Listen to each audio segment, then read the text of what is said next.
Hello viewers, कैसे हैं आप सब लोग। दोस्तों, आज मैं आप लोगों के लिए लेके आई हूँ जी 2021 के क्वेश्चन पेपर्स में से क्वेश्चन। पहले मैंने 2020 का क्वेश्चन पेपर पिक किया था और काफ़ी स्टूडेंट्स ने कमेंट सेक्शन या टेलीग्राम पे बोला कि उनको 2021 के क्वेश्चन पेपर्स भी प्रोवाइड करे जाएं, यानी कि उनके आंसर्स क्वेश्चंस के प्रोवाइड करे जाएं। So I will try my best to provide you. ठीक है।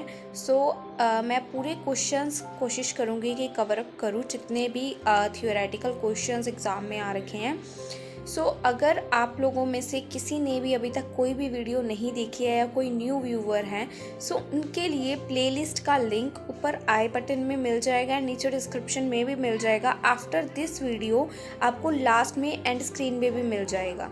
तो इस वीडियो को देखने के बाद आप लोग जाकर उस वीडियो को ध्यान से देख लीजिएगा। उन वीडियोस को 2-3 वीडियोस काफ़ी हैं। मैंने 2020 के मोस्टली क्वेश्चंस कवर अप करे हैं, कुछ क्वेश्चंस अभी पेंडिंग है। फिर स्टूडेंट्स की ज़्यादा डिमांड आ रही थी कि 2021 को पहले पिक किया जाए, पहले इसी वजह से 2021 स्टार्ट किया है। बट 2020 के मैक्सिमम 1 या 2 क्वेश्चंस रहते हैं जो हम जल्दी ही कवर कर देंगे, क्योंकि साथ साथ वो भी चलेगा।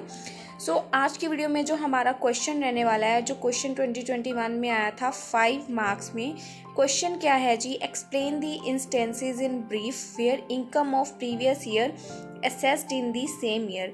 मतलब क्वेश्चन ये एग्ज़ाम में इस मेथड से आया था। ठीक है, ये जो लिखा आपको लग रहा है काफ़ी ड्रामेटिक सा क्वेश्चन है, बट नीचे और लिख के जो मैंने इसको एक्सप्लेन किया उसको देखो। Cases where income of previous year will be assessed in the previous year itself. ऐसे केसेस बताने हैं आपने इस क्वेश्चन के आंसर में, जिसमें आपने जिस साल में इनकम अर्न की है वो इनकम उसी साल में आपकी टैक्सेबल हो जाएगी। ईजी है, काफ़ी ईजी क्वेश्चंस हैं। तो क्वेश्चन ऊपर वाला भी यही लिखा है, बट थोड़ा सा बच्चे समझने में कंफ्यूज हो जाते हैं। देखो लिखा है ना ऊपर भी, where income of previous year है ना is assessed in the same year, previous year in the same year, यानी कि उसी प्रीवियस ईयर में वो टैक्सेबल हो गई। इसके आंसर की तरफ बढ़ते हैं। बढ़ने से पहले आप लोगों से एक छोटी सी रिक्वेस्ट है, अगर आज आप हमारे चैनल पर पहली बार विजिट कर रहे हैं तो चैनल को सब्सक्राइब करके बेल आइकन को ऑन ज़रूर कर लीजिएगा। और अगर वीडियो को अभी तक अपने दोस्तों के साथ शेयर नहीं किया है तो पहले ही कर दो, फिर आप वीडियो में पूरी तरह गुम हो जाओगे। बढ़ते हैं आंसर की तरफ। सबसे फर्स्ट आंसर में देखो जी क्या है। देखो, नॉर्मली क्या होता है फ्रेंड्स, जो हमें इनकम जैसे पिछले प्रीवियस ईयर में अगर कोई इनकम अर्न हुई है तो वो हमारी, यानी कि अगले साल असेसमेंट ईयर जो हमारा अब चल रहा है, इस साल में हमारी पिछले साल की इनकम पे टैक्स लगता था। ठीक है, नॉर्मली प्रीवियस ईयर की इनकम टैक्सेबल कब होती है? असेसमेंट ईयर में। ठीक है, तो अब हमने यहाँ पे कुछ ऐसे केसेस बताने हैं जिसमें प्रीवियस ईयर की इनकम प्रीवियस ईयर में ही टैक्सेबल हो जाए। आई होप आपको क्लैरिटी है। नॉर्मल केसेस में क्या होता है, प्रीवियस ईयर की इनकम टैक्सेबल कब होती है? असेसमेंट ईयर में। बट यहाँ पे क्वेश्चन में बोला है कि प्रीवियस ईयर की इनकम अगर प्रीवियस ईयर में टैक्सेबल हो रही है तो उन केसेस को एलैबोरेट करके बताओ। आई होप क्लैरिटी है। आई होप यहाँ तक क्लैरिटी है। आगे देखो क्या लिखा है, cases where income of a previous year is assessed in the previous year itself. कुछ केसेस आगे मैंने डिस्कस किए हैं जिसमें पिछले साल की इनकम उसी साल में ही टैक्सेबल हो जाएगी। जैसे कि फर्स्ट पॉइंट की हेडिंग से काफ़ी क्लैरिटी है। अगर कोई पर्सन इंडिया छोड़ के जा रहा है, पर्सन लिविंग इंडिया सेक्शन 174 के अंडर है और इनकम टैक्स एक्ट 1961 हम लोग बुक पढ़ रहे हैं, आई होप वो क्लियर है आपको। अब कोई पर्सन जैसे इंडिया लीव मतलब छोड़ के जा रहा है और उसका वापस आने का कोई इरादा ही नहीं है, उस टाइम पीरियड में उसने जो भी इनकम अर्न की है वो उस टाइम पीरियड में ही उस इनकम के ऊपर टैक्स पे करने के लिए लायबल हो जाएगा। आई होप फ्रेंड्स मेरी वर्डिंग से आपको क्लियर है जो मैं समझाने की कोशिश कर रही हूँ। बाकी एक बार पढ़ के आपको और क्लैरिटी दे देते हैं। देखो एग्जाम्पल में मैंने समझाया है, mister Arya is living India on 10/9/2020।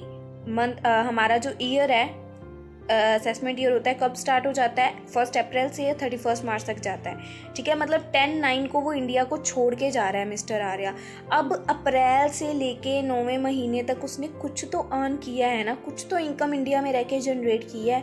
And it appears to the assessing officer that he has no intention to return. और उसने ये भी बता दिया कि उसकी कोई ऐसी इंटेंशन नहीं है कि वो इंडिया में वापस रिटर्न आएगा। 10/9/2020 तक उसने कुछ इनकम तो इंडिया में जनरेट की है.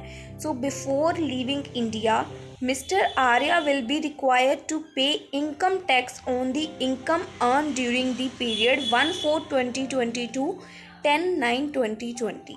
आई होप ये एग्जाम्पल क्लियर है कि मिस्टर आर्या को इंडिया को छोड़ने से पहले मिस्टर आर्या को क्या रिक्वायर होएगा कि 1/4/2020 से लेके 10/9/2020 तक उन्होंने जो भी इनकम इंडिया में रह के अर्न की है वो उसके ऊपर गवर्नमेंट को टैक्स पे करे. आई होप क्लियर है फर्स्ट पॉइंट. सेकंड पॉइंट की तरफ चलती हैं जी. सेकंड केस कौन सा है जी? Shipping business of non resident. इस पॉइंट में काफ़ी बच्चे कंफ्यूजिंग हो जाते हैं, कंफ्यूज या कह सकते हैं ख़राब कर देते हैं इस पॉइंट को. कैसे? शिपिंग बिजनेस वो पढ़ते हैं और सोचते हैं कि कोई शिपिंग का बिजनेस है, इंडिया में तो रहने. साथ में ध्यान से देखो, shipping business of non resident. Person resident नहीं है, पर्सन क्या है? नॉन रेजिडेंट है. जैसे शिपिंग का कोई रूट करने आया, सो कुछ दिनों के लिए वो इंडिया में था, परमानेंटली नहीं था, इंडिया का रेजिडेंट नहीं है, कुछ दिनों के लिए, क्योंकि वो बिजनेस करता है शिपिंग का. तो उस केस में अगर वो जैसे कोई शिप का ओनर है, शिप लेके अपनी इंडिया में आया, अब वो इंडिया से काफ़ी ज़्यादा कह सकते हैं सवारियाँ लेके जा रहा है, तो उसका बिजनेस कहाँ से गया? इंडिया से. शिप का ओनर इनकम कहाँ से जनरेट कर रहा है? कौन है उसके कस्टमर? इंडियंस हैं. सो इंडिया से वो इनकम अर्न कर रहा है तो ऑब्वियस है वो इंडियन गवर्नमेंट को पे करेगा कि नहीं. ये मेरी वर्डिंग थी. अब एग्जाम्पल की तरफ चलते हैं और इसका सेक्शन है 172 of income tax act 1961. I hope sections आप लोग फ्रेंड्स एक मैंने माइनर सी मिस्टेक की है, सो मैं चाहूँगी आप उसको करेक्ट कर लें सो दैट आपको ये पॉइंट्स लर्न करने में काफ़ी इजी हो. मैंने जैसे फर्स्ट पॉइंट आपको करवाया ना, उसमें सेक्शन 174 था, यहाँ पे 172 है, आगे 173 भी है, 1 भी है और 0 भी है. सो वो मैंने आगे पीछे कर दिए हैं. आप कोशिश कीजिएगा जब पॉइंट नोट डाउन कर रहे हैं सो सेक्शन 171 से नोट डाउन करने शुरू कीजिएगा सो दैट आपको पेपर में याद आने में कोई प्रॉब्लम ना हो, आप लाइन वाइज पॉइंट्स रिमाइंड कर पाओ. क्योंकि लाइन वाइज होते हैं तो आपको भी थोड़ी सी क्लैरिटी रहती है कि ये ऐसे ऐसे था. ठीक है, सो कोशिश कीजिएगा कि इनको लाइन वाइज कर लें आप. इसकी एग्जाम्पल से हमें क्या समझ आता है, देखिए फर्स्ट क्या लिखा हुआ है. मिस्टर साइल ऑफ इंग्लैंड का रहने वाला है वो, engaged in the business of shipping operation carrying goods, जो गुड्स कैरी करते हैं. So his ship Titanic is effectively engaged in carrying goods from Visakhapatnam port to London port. So वो विशाखापट्टनम से जैसे गुड्स कैरी करता है और लंदन पोर्ट पे उनको डिलीवर करता है. ठीक है, and from his operation he receive ₹40 lakh as a income. So अब देखो वो गुड्स कहाँ से कैरी कर रहा है और कहाँ पे एक्सपोर्ट कर रहा है. सो जिस वो कंट्री का है, ठीक है, जैसे विशाखापट्टनम का लगा लो, सो वो जिस कंट्री से है उसी कंट्री की गवर्नमेंट को उसको टैक्स पे करना पड़ेगा ना भाई. अब वो ये तो है नहीं कि काम विशाखापट्टनम में कर रहा है, इनकम विशाखापट्टनम से जनरेट कर रहा है और टैक्स जाके इंग्लैंड को पे करेगा क्योंकि वो वहाँ का जी रेजिडेंट है. सो ये चीज़ नहीं होएगी. सो अब जैसे देखो उसने 40 लाख यहाँ पे अर्न किया है. सो जो यहाँ पे एक प्रोविज़न है अंडर सेक्शन 172 हम लोग कर रहे हैं. So now by applying the provisions of section 172 उसकी जो डीम्ड इनकम है under PGBP head will be 7.5% of 50 lakh, that is 3 lakh rupees. 40 lakh के ऊपर आप लोग 7.5% अप्लाई करोगे सो बन जाएंगे 3 lakh rupees. So now Mr Sahil has to make tax payment to the credit of central government on his income of ₹3 lakh before he is allowed to leave India. अब Visakhapatnam India में है, ये तो सबको पता है ना. ठीक है, और इंग्लैंड हमारी बाहर की कंट्री है, अब्रॉड कंट्री है. सो इंडिया में वो विशाखापट्टनम से गुड्स कैरी कर रहा है और कहीं लंदन में कर रहा है, वहाँ पे लेके जा रहा है. सो कैरी कहाँ से कर रहा है वो गुड्स को? विशाखापट्टनम से. सो इंडिया से वो इनकम जनरेट कर रहा है. सो सेंट्रल गवर्नमेंट को वो उसका टैक्स पे करेगा, दैट इज़ 3 लाख. 40 लाख के ऊपर 7.5%. I hope second point clear है आपको. अगर कोई बंदा शिपिंग का बिजनेस करता है और वो नॉन रेजिडेंट है, ठीक है. थर्ड पॉइंट की तरफ चलते हैं. देखो जी, उसका बिजनेस जो है वो डिसकंटिन्यूड बिजनेस है। अब इसके अंदर देखो, मैंने बोला मैंने सेक्शंस आगे पीछे लिखे हैं। सो आप लोग सेक्शन वाइज पॉइंट को अपने लिखिएगा, जो भी नोट्स बनाने वाले हो वीडियोस में से मेरी पॉइंट्स को सेक्शन वाइज लिखिएगा। मैंने आगे पीछे कर दिए, अब मैं दोबारा बनाती तो काफ़ी टाइम चला जाता और सारा क्वेश्चन पेपर मुझे कवर करना है। So sorry. सो आप लोग इसको थोड़ा कर लीजिएगा एडजस्ट। तो हम लोग चलते हैं आगे। देखो पॉइंट क्या है कि डिसकंटिन्यू बिजनेस, उनका बिजनेस डिसकंटिन्यू हो गया। फॉर एग्जाम्पल, मेरी एग्जाम्पल पहले मैं खुद दे रही हूँ, वो सुनो। मैं कैसे कह रही हूँ कि जो हमारा प्रीवियस जो ईयर चल रहा है, जैसे अभी लगा लेते हैं, प्रेजेंट की बात करते हैं, 2022 चल रहा है। अभी हमारा कौन सा मंथ चल रहा है? अक्टूबर चल रहा है। 2022 में फाइनेंशियल ईयर मेरा 1 अप्रैल को शुरू हो गया था। अब मैंने कोई बिजनेस 1 अप्रैल को जी स्टार्ट किया, ठीक है। अब अक्टूबर चल रही है, आज 2 अक्टूबर या 3 अक्टूबर होएगी जब तक आप तक ये वीडियो पहुंचे, आई थिंक। सो 3 अक्टूबर को मैंने ये जो हम लोग कर रहे थे, सो ये मैंने बिजनेस बंद कर दिया। अब मेरा पूरा ईयर कब ख़त्म होगा? वो तो 31 मार्च को ख़त्म होएगा, पर मैंने बीच में बिजनेस को हाफ ऑफ द ईयर में डिसकंटिन्यू कर दिया। इन दिस केस ऑल्सो मेरी जो इनकम है अप्रैल से लेके अब आज के दिन तक की, यानी कि अक्टूबर तक की, उसके ऊपर मुझे टैक्स पे करना पड़ेगा। That is depend on me कि मैं इसी ईयर पे करना चाहती हूँ। अगर मैं इंडिया में हूँ तो इसी भी ईयर भी कर सकती हूँ और अगले ईयर भी कर सकती हूँ। पर अगर मैं बिजनेस को डिसकंटिन्यू करके कहीं इंडिया से बाहर जा रही हूँ तो then that case I have to pay tax on that year, same year. Okay, so I hope मेरी समझाई एग्जाम्पल क्लियर। अब यहाँ पे थोड़ी सी फॉर नोट्स पर्पस आपको समझा देते हैं क्या लिखा है। देखो यहाँ पे क्या है, मिस्टर गणपति हैं, वो एक रन कर रहे हैं बिजनेस जो कि है रिटेल का। उन्होंने उस बिजनेस को कब डिसकंटिन्यू किया है जी? 25/9, देखो 9वें महीने में उन्होंने डिसकंटिन्यू कर दिया। सो अब इस केस में उनके पास 2 ऑप्शंस हैं। देखो उन्होंने 1 अप्रैल से लेके 1/9 तक कुछ तो अर्न किया होगा, ये तो है नहीं उन्होंने रिटेल का बिजनेस किया और कुछ भी अर्न नहीं किया, ठीक है। सो इस केस में क्या होएगा, उनके पास 2 ऑप्शंस है, या तो वो इसी साल में यहाँ पे जो उन्होंने इनकम अर्न की है उसका टैक्स जमा करवाएं। अगर वो इंडिया में ही रहने वाले हैं तो वो अगले साल यानी कि असेसमेंट ईयर में भी ऐसा कर सकते हैं, ठीक है। जो मैं कह रही हूँ वही लिखा होगा आई थिंक। देखो, to tax the income of period 1/4/2021 से लेके उन्होंने 25/9/2021 तक का जो इसकी इनकम के ऊपर जो उनका टैक्स है, या तो वो सेम असेसमेंट ईयर में, असेसमेंट ईयर 2021-2022 जिसमें वो कर रहे थे, the assessment year in which business is discontinue, या तो वो उसी ईयर में उसके ऊपर टैक्स अप्लाई कर सकती हैं, या वो जैसे उन्होंने टैक्स अर्न किया 2021 और 2022 में, अगले पॉइंट में देखो वो कब टैक्सेबल हो सकता है, असेसमेंट ईयर 2022 और 2023। आई होप आपको मैंने स्टार्टिंग में जो पॉइंट करवाया था कि जो नॉर्मली क्या होता है, हमारी प्रीवियस ईयर की इनकम हमारे असेसमेंट ईयर में टैक्सेबल होती है, ठीक है। तो वही पॉइंट यहाँ पे है। यहाँ पे ये केस ऐसा है कि आप इंडिया छोड़ के नहीं जा रहे हो।